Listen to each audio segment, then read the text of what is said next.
Welcome to Hart, where we talk about games, movies, and animes, young and old. And today we're talking about the movie that I've been waiting for since the second one dropped, Sonic the Hedgehog 3. A few years ago, I released a heart-to-heart video on Sonic the Hedgehog 2, and that was kind of my first of these videos where I was like, okay, this is the kind of video I want to do more consistently. And Sonic 2, oddly enough, was the movie that kind of started all that mindset for me. So not only does it have a special place in my heart for those reasons, but also I kind of love Sonic the Hedgehog. Mainly Shadow.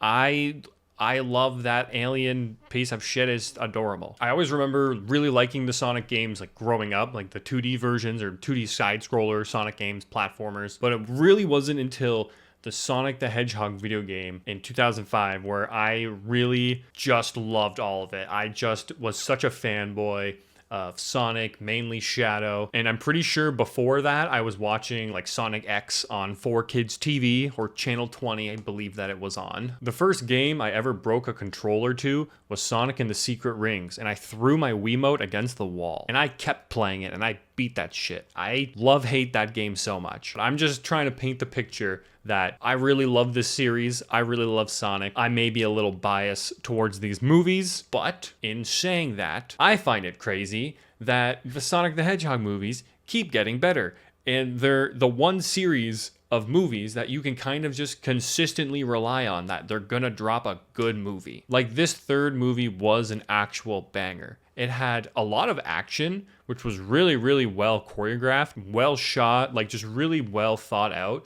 And in all of the action, we have all these homages to Sonic Adventure 2, Sonic Heroes, Shadow the Hedgehog, like just so many little references here and there and little homages to certain things and certain points, certain frames, certain shots, all that stuff. But just the way they do it is so good. Like the way they do it is just so good in these movies. And I really do think the big difference in this movie compared to the other two is that the biggest outlier in all three of these movies are when the humans have to do whatever. Like whenever the humans are involved, by humans I mean just not Sonic and like not Dr. Robotnik and the main like Sonic kind of characters, the characters that are there for the film. So like Donut Lord, I don't even remember his original character name at this point, but they just call that guy Donut Lord, and his wife, whose name I don't know. Like I don't know any of these characters' names because I just don't fucking care about them. But in this movie, I really liked them. They all did such a good job. And they brought back these two characters from the second movie who I actually didn't like and thought it was sister of the wife of Donut Lord. I really should know these characters' names, but basically it's just other two humans who are related to the two humans that you already know. And in the second Sonic movie, there's a whole thing about them and they get married and there's just like a whole plot point with them, and it's kind of annoying. But in the third one, when they come back, they're actually kind of funny and they are important to the plot. Even though a lot of the issues, I'm just trying not to get into spoilers or anything, but a lot of the issues that can be solved, one of the biggest problems in the movie is that their big like Mission Impossible type thing they're trying to do here, they're trying to like break into a place and they have this whole mission planned out, you know? But they have teleportation rings. And I know they only have a certain amount, but they could just have more, you know? It just doesn't make any sense. Some of the stuff. So like the movie's not perfect in those ways where there are things that don't make sense. Like there's, you know, characters who have motivations for a really long time and then all of a sudden they just flip. And even though I love to see it, it's awesome. Those are still things that are kind of weird in the movie that I am definitely looking over because I enjoyed this movie so much. I'm like trying hard to pick things apart in this movie. You know what I mean? It was so fun. If you're a Sonic fan, you're gonna love it. And if you're not a Sonic fan, if you've seen the first two movies, this third one is gonna be it's just so much better than the first two, I think. It has so much more to offer. I really do think that the action and the more focus on Sonic, Knuckles, and Tails, like Team Sonic, and obviously Shadow, like the focus on them is just such the right play. Most of the screen time in this movie is actually to Dr. Robotnik, I would say, but then it'd go like Shadow and then Sonic, Tails, Knuckles, probably I think is fair. Tails and Knuckles are around the same. Because the thing with this movie is like the side mission that they have to do in, you know, every movie, they have to have some sort of side mission. their side mission involves Dr. Robotnik. So it just is perfect because it doesn't have to involve so-and-so's sister getting married in wherever. Like, it's just actually something that's good for the Sonic world, I guess, or just more Sonic. It's just more Sonic. I don't even know what I was trying to say with that. I think it's good that they focused on Shadow's origin, and most of the story and plot are like it's for Shadow. Like, Shadow's the main focus of the movie, I would say. Without Shadow, there's no movie. It's not like in this, I keep comparing it to the second one because I don't remember the first one as well. I gotta rewatch it. But because like in the second one, the main focus isn't Knuckles. There's a bigger picture with again, Dr. Robotnik coming back, and then Tails gets involved. So there's like a lot more moving pieces. Where in the third one, it's very clear that it's like Sonic and Shadow are two birds, are two feathers, oh my god, wings on a bird, two birds of a feather. What the fuck is that song? I don't know, but they are two sides of the same coin. Sonic even says that if it wasn't for Donut Lord, like, I would be such a different hedgehog. Who knows who I would even be? And then it hard cuts to Shadow walking in the rain in Tokyo, and it's such a beautiful shot. And it's crazy how good this movie looked. Like, some of the shots were insane. I genuinely thought so. Like, again, the in the rain in Tokyo. What's going on in Shibuya? It's all I could think about when they were doing this one sequence. Anyways, I just felt Suka's presence. What the hell is happening in Shibuya?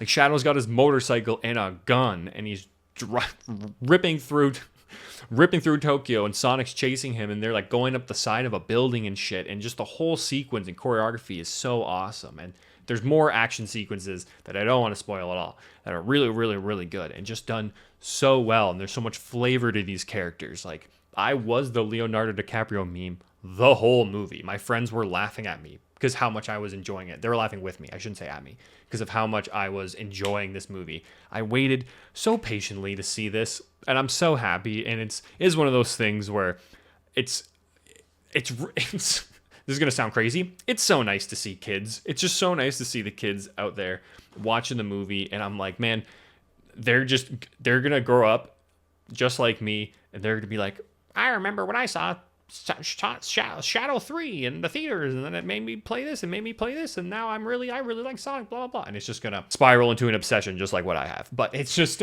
a full circle. It's very nice to see. I'm very glad that I can enjoy a movie like that, because it's still so geared for children. It's so geared for children, for sure. Like, Dr. Robotnik is basically a streamer. All of his dialogue, he literally says, Dr. Robotnik has entered the chat. It's like, he just has so much dialogue that I genuinely think in other movies I kind of didn't like, but in this one it just fits. I don't know, it just fits really well. His comedy, Jim Carrey in this movie really reminded me of Count Olaf from Series of Unfortunate Events, and a little bit of The Grinch, but mostly Count Olaf. Like, his whole character bit in this movie really felt like that. I didn't love that he had some stuff that was like meta. And this movie in general had some random meta comments that I kind of don't love, but are passable, I guess. And like, there was one moment that was kind of meta that I like love hate. I liked it, didn't like it. I'm a little mixed on it. I'm thinking about it right now. I'm like, that made me smile. Like, Sonic is in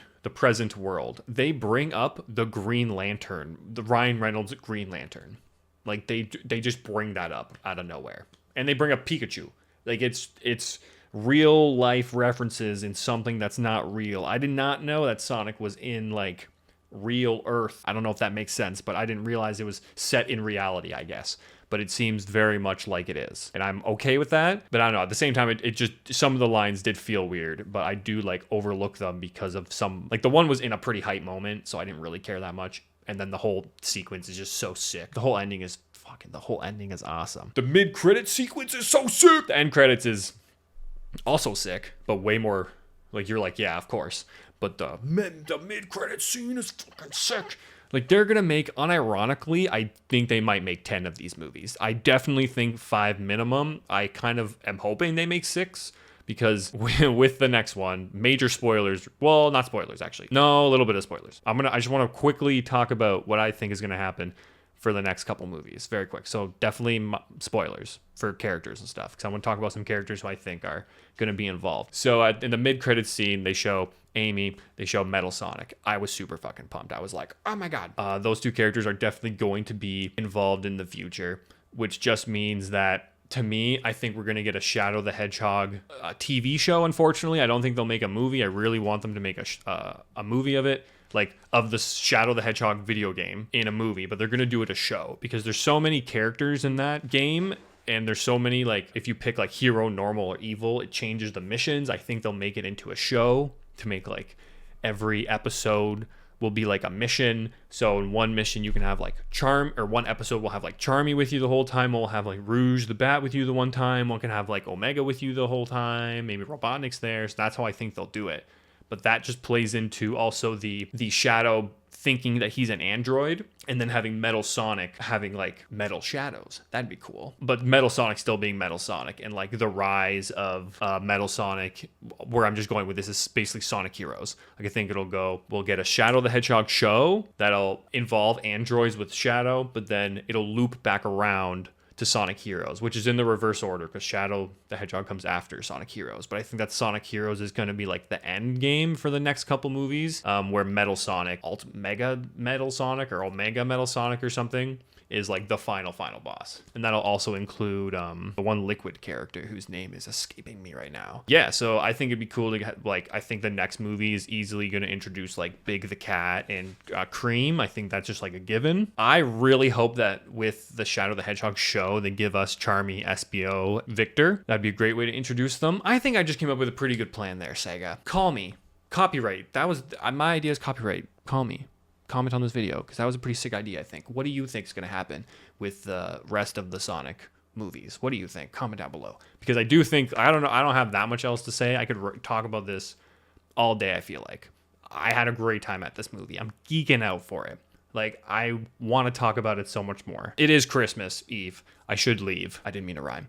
I should leave because I gotta go to see my family, but such a good time. I really needed to offload my excitement a little bit, because it was just so good. And like this whole year, the year of Shadow, being fearless, conquering your fears, the whole theme that they're doing with like the advertisement for the movie is so good, I think. And they're just pumping you with consumerism, but also I think like a very good message, which they've echoed through they had like a Sega Direct where they really like doubled down on the whole fearlessness thing. They've made so many consumerism products for this movie. Like, you bet I bought this. I haven't taken the tag off yet, but he wasn't even expensive. He was actually pretty cheap. So that's pretty sick. I got a Shadow onesie. Like the Sonic X Shadow, the Sonic Shadow Generations DLC is so good. I think they're going to keep coming back to the Generations game for more DLCs.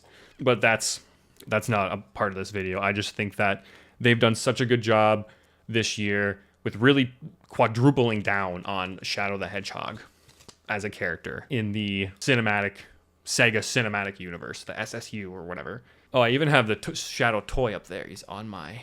Yeah, right there. You can see him kind of up there. It won't focus. I'll zoom in editing. So yeah, this video has gotten a little off the rails, I think, talking about Shadow. This is gonna be my longest review about basically me just loving Sonic 3, loving Shadow the Hedgehog. I can't wait till this movie comes on digital so I can watch the shit out of it, or if it comes on DVD, I'm a sucker for that. Because I will be watching this movie again, because it was just so good. That ending sequence I can't get out of my head. If you're a Sonic fan and you haven't seen this movie yet, I'd be surprised. So yeah, for me, fantastic movie. I had a great time. I think there's something there. There's a little bit of something for everyone, I think. Unless you just don't like Sonic the Hedgehog, then you're not going to like this movie. But yeah, I guess that's all I have to say about that. I got a lot more where that came from. I don't know what's going on with this video right now, but I got a lot more where that came from on my channel. I got my Substance review that I just put out, my Sonic and Shadow Generations review. I have a review on the Gladiator 2. I've been doing a lot of reviews lately, but I got a couple more scripted videos actually coming down the pipe for next year, so get ready for those. It's going to be good. It's going to be good. We're going to have a good year. It's going to be the year. All right, let's not get into that. Until next time, good afternoon, good evening, and good night. Black-hearted hero, brave-hearted hero. I am all I am. All of me. Let's go. See you. Merry Christmas.